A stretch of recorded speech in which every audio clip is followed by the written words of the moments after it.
Hello, everyone, once again, and welcome to another great live stream reaction video. This time, Maryse, Mickie James, Night of Champions 2009. I am your Colonial Champion, Sean McCarty, and I'm sure you're a little surprised. Might be missing something. Can't seem to, put my finger on it. But in any case, we're here today to give you the quality action, the quality reaction you deserve. Beard or no beard, hair or no hair, because that's going tomorrow. But we are, again, I wore my owl shirt in honor of WWE's recent releases, who we definitely knew the names of all of. And as a result, we are going to watch this matchup. Now, this was brought upon us by Skyler, who had done a wonderful job of besmirching and laying waste to the name of Maryse's in-ring career. And I wanted to bring a matchup to the fold to see how this was going to go. To see if maybe it was me, right? Maybe I'm the one, just in hindsight, with the rose-tinted glasses, I may look more fondly on Maryse because of my re-entry into wrestling in 2009 and my subsequent removal from wrestling once Michael Cole turned heel. But in any case, what we're here to bring to you today is a match where I really don't know how this is going to go. It's one of the shorter matches we've done for a match of the week. And the reason we decided on a shorter match for the match of the week is that there really are not many Maryse matches on YouTube. So we had to take what we could get. And so what we got is what we have. And what we have is great. So why don't we just jump right into this and then get into the reactions and see how we feel about Maryse and how she has done and performed. But before we do, I just want to say a quick happy birthday to the man who's so fat that he doesn't have a birthday. He has a birth month. And not like the fun white girls, well, fun, but not like the white girls like, oh my God, I'm going to celebrate my birth month. Now, although I wouldn't be surprised if Chris Jericho actually did that. You know that Chris Jericho's drinking like he has a birth month. But then in that case, he's got a birth year. But in any case, I'm not going to go into more jokes than that. If Skyler wants to pop in here and lay a few himself, he's welcome to do that. While I'm thinking about this, before we get this started, let me just pop this link right in the chat right there. So if you're going to watch with us, that is where you're going to do it. That's where you're going to need to do it. And now I'm not sure. I'm genuinely not sure what's going to happen here because this is a WWE YouTube video from 2012. So in 2012, and like from 2011 to 2013, WWE was really weird on YouTube to where, like now they can't stand or handle any criticism. So they decided to turn all the comments off.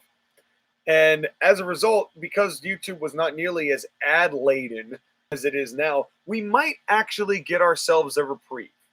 But there's only one way to know for sure. So let's get right into this. As usual, I'm going to count 5, 4, 3, 2, 1. Let's go. When I say go and I point the finger at you, click the button. I'll click my button and we'll get this started. If we do get an advertisement, what I've been doing is I've been letting the advertisement run its course. We'll talk a little bit, do a little intermediate, conversation.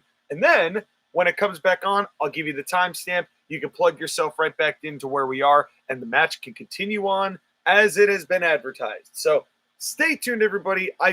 If you guys, by the way, if any of you have an idea, a better idea for making this a little bit easier to handle, if there is an easier way, a little less cumbersome than the ads and the no ads and then the block to kind of get us all in sync, by all means, let me know because I really haven't found the solution yet in that respect. So hopefully we will be able to get that going forward.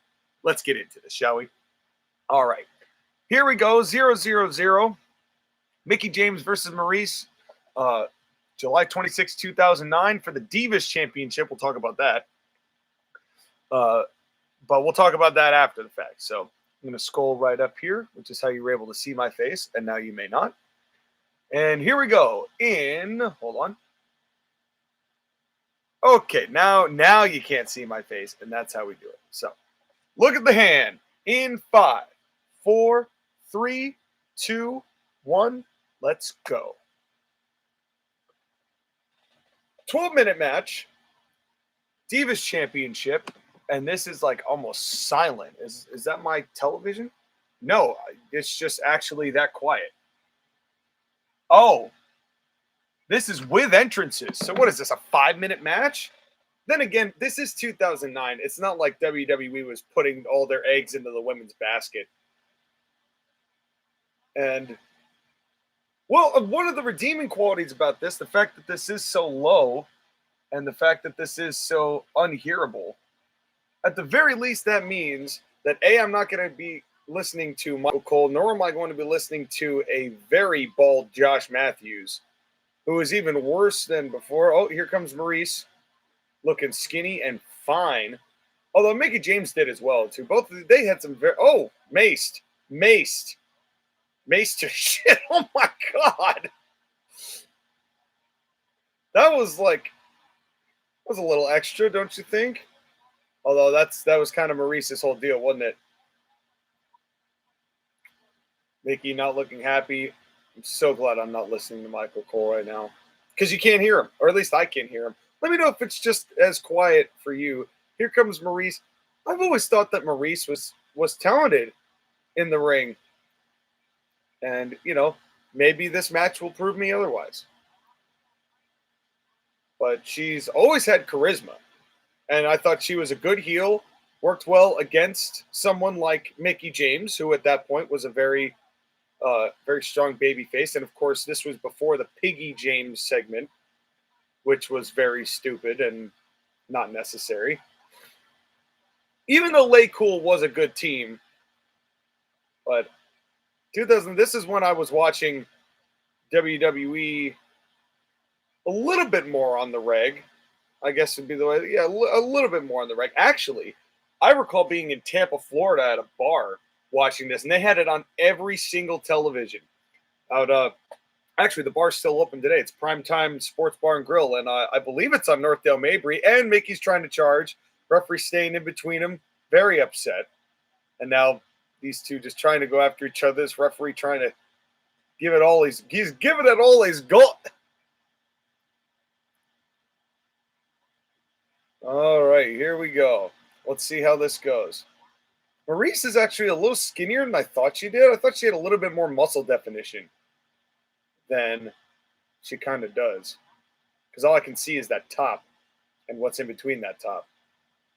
Not complaining, though. All right, so quick evasion, little taunting. Mickie trying to get in. A collar and elbow tie-up. Gotta like that. Pushing Maryse into the corner. Referee did not try to call for a break, even though they were in the ropes, even though that was kind of quick. Still in this collar and elbow tie-up. God, these ladies do a collar and elbow tie-up better than most men do nowadays, for as often as we see it. Got shoving the head, and now Mickie trying to, again. And now the referee's going to get involved. So far, a bit of a feeling out process. Nothing too major, nothing too minor.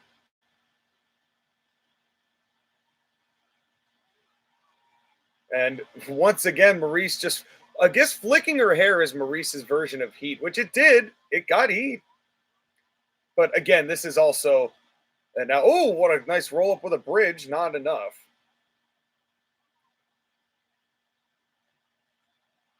And forearms, but that's a women's. I've always noticed the females always did the forearms a little bit more just so they could push off and kind of make it look a little more intense. Whether they did or not, oh, that drop kick was not that great. Didn't connect. And the referee took forever to get to that spot. Oh, man.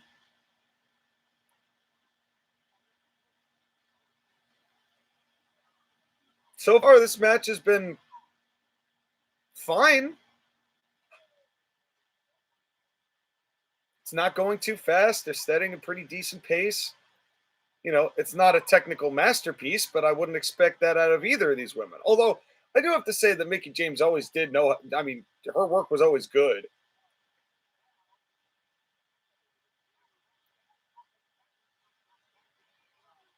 Now trying to count out.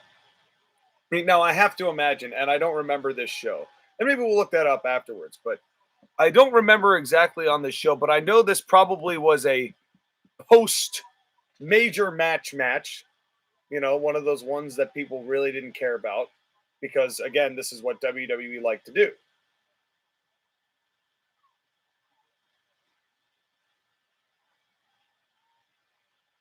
We want puppies. Someone's chanting horrifically loud. And Maryse getting a little bit of the heat after the botch. Well, it wasn't a botch, but after the low bridge by that, kind of a back and forth. A nice knee to the face. That was a great bump by Mickie. Going for a go. We are going to get ads because why wouldn't we? Although it is 5:47 in. So, wow, that's so different. And now, okay, for whatever reason, it decided not to do that. We're going to let this run its course. So it's a 15-second. It was skippable, but this 5 minutes video, though, we are definitely going to skip. Yeah. So everybody get ready in 5, 4, 3, 2, 1. Skipping ad. We are at 5:48, 5:49, 5:50. We'll also hit you at the 6-minute mark. And now, oh, I love that little camel clutch where Maryse really spreads her legs far apart. 6 minutes. Because I always thought that's such a different angle to have that chin lock on. You know, it just looked different. It looked like something that, and now just rubbing the face, very standard women's wrestling shows. But again, good stuff to do. Good heel moves, good heel tactics. You know, and I'm not saying that Maryse was the greatest wrestler unknown to man. She's clearly not, based on that punch she just gave. And now throws Mickie out, and Mickie selling the knee. Now it's slapping the head. It's slapping the head. This is Chris Jericho's birthday, so taking a little bit out of Jericho's playbook.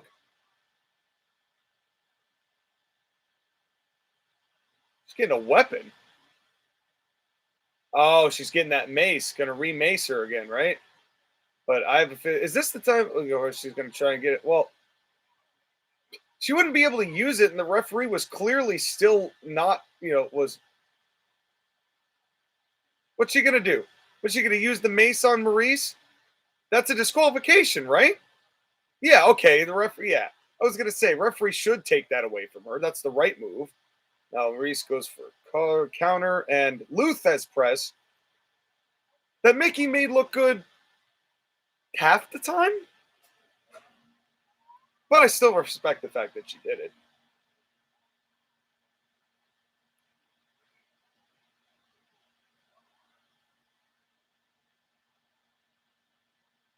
Those are kind of baggier pants and tights than I remember Mickie wearing on a regular basis. Those Converse she's wearing, didn't even realize that. Oh, that wasn't the greatest crash and burn I've ever seen. She's not going to win on it. Kicks out. That was a weird bridge for the kick out as well. Yeah, I'm not sure whether that fall was supposed to be that awkward, but it certainly was that awkward. Now again, going back to the chin lock. Trying to lunge it back in. This wasn't her finish, I don't think. That backbreaker chin lock. No. I can't remember what Maryse's finish was. I think we'll see it before it's over. Maryse had a pretty long run, I believe, with the Divas Championship in 2009. Had a couple. Now Mickie trying to rally here. The fans are getting excited because they see themselves on camera, and that's the most excitement we're going to get. Ooh, nice electric chair.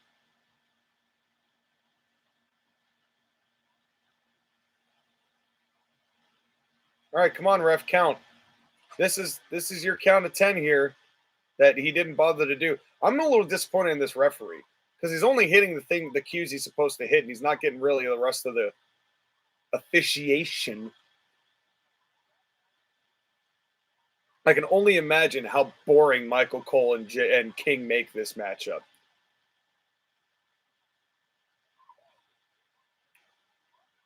And I respect the fact that Mickie used all, shoot off the ropes, but it wasn't necessarily the most momentum based. And now more clotheslines. Those clotheslines didn't really look too great either, did they? A little slow on that timing, neck breaker. And slow on timing isn't bad when it still looks like a fight, but when you're like very clearly looking at each other, going, "All right, what's next?" It kind of takes you out of the moment.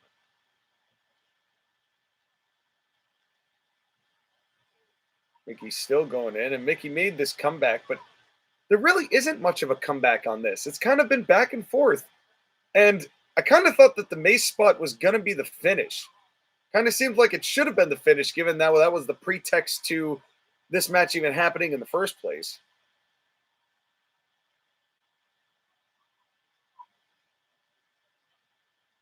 The fans are not into this. This guaranteed this was either a break spot or this was like the second or third match on the show. That's the only thing I could think of for why this is not going. I mean, this whole pay-per-view was okay. The thing I remember most about this is that was it Ted DiBiase's brother in that triple threat title match with Cena, Orton, and Hunter. I think that's what it was. And then that yes, the DDT. That jumping DDT started looking worse and worse as Mickie James's WWE tenure kept going on. And she fixed it a lot in TNA, but that was not Mickie's best. But it's great to see Mickie win the belt again because Mickie is good. Both of them are good. This just it was a women's match. It was a women's match in a spot where people didn't really care. So it's kind of tough to get the invested that way. But I don't really feel like it almost feels more like how do I put it? It feels like the comeback was derailed because it never felt like there was a proper comeback and wait, and like the pacing of this match was not good. It towards the end because it was just Mickie, and that's it, by the way. And so yeah, I don't know what to make of this. This was a match that happened. Maryse was in it. Mickie James was in it. Started out fine. Didn't really get too sloppy until Mickie got onto the top and had that awkward fall. Which maybe that was just how she decided to sell it. Maybe I'm just used to everybody rolling through that now, that actually someone just crashing and burning on that looks weird, looks awkward. But I don't know. I don't know if this match was really indicative of Maryse's wrestling career as a whole. Because there were matches of Maryse's that were better than this, but you also got to remember the context of the time.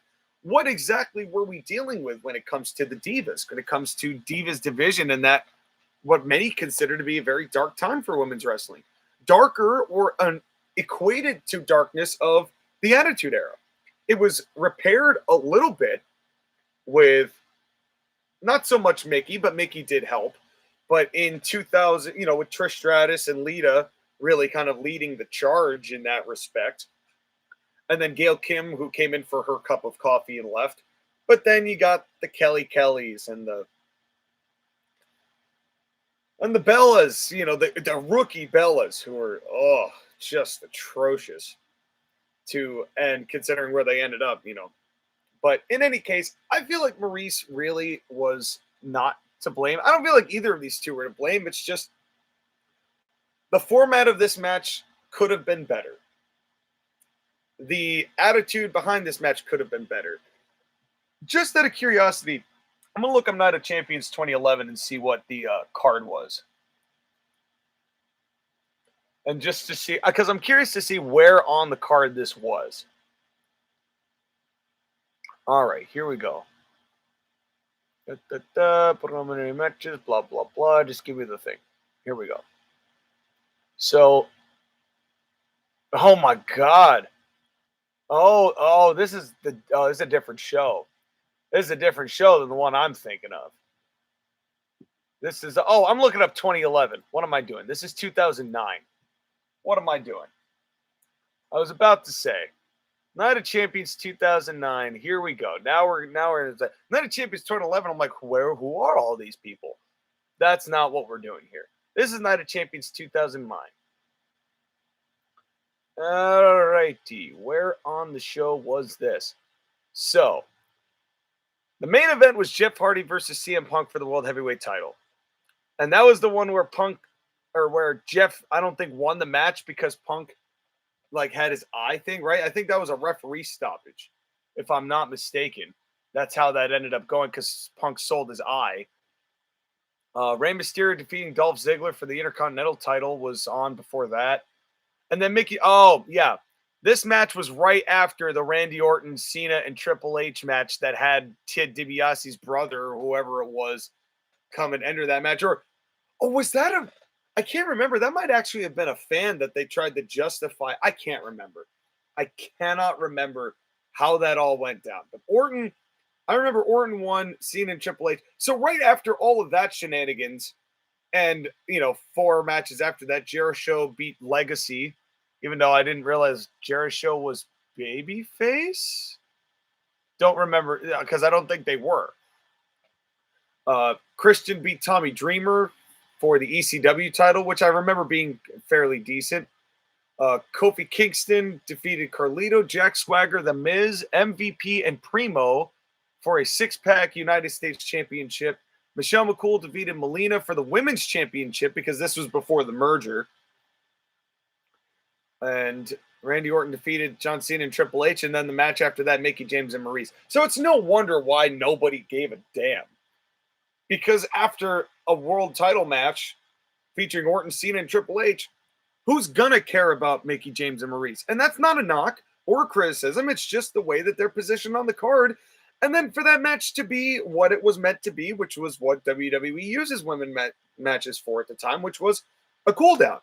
And boy, did it cool down before Mysterio came on. So, no knock on either of these women. It was serviceable.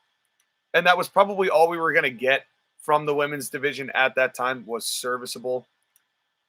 It is what it is. We'll have to talk a little bit more about Maryse. And stay tuned, by the way, for this coming week, because we're going to talk about the progression. And I think this is where we're going to take this coming week. We're going to talk about the progression of women's wrestling in WWE. And we'll talk a little bit about Moolah, but I kind of more want to talk about the destruction of the title from, a little bit more of their modern history, starting with the Alundra Blaze era, where she and Bull Nakano wrestled a jillion and 5 times. And then she went and just threw the belt away, and then they didn't bother to bring it back until it was all Braun Panties matches or the Fatal 4-Way where Jacqueline won because they're all just in the pool. And I think the person who was supposed to win, the person who won was the one who got out of the pool first. It's all very confusing. And then, what we were talking about before, the rebuild with, starting to get people like Trish Stratus and Lita to start working actual matches a little bit more.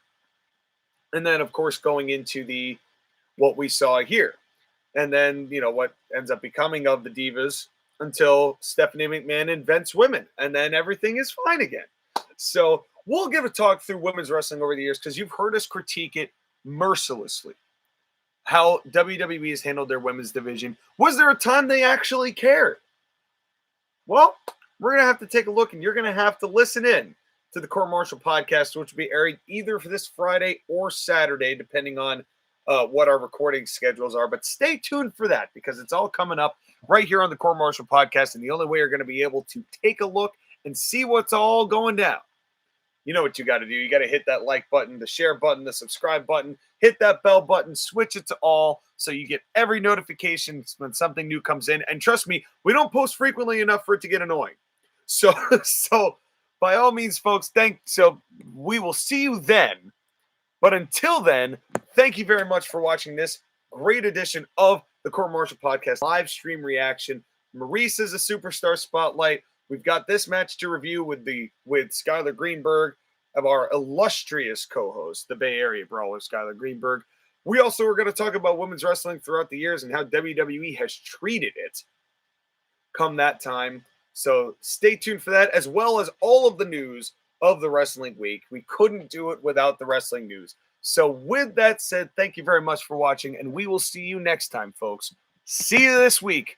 Later, everybody.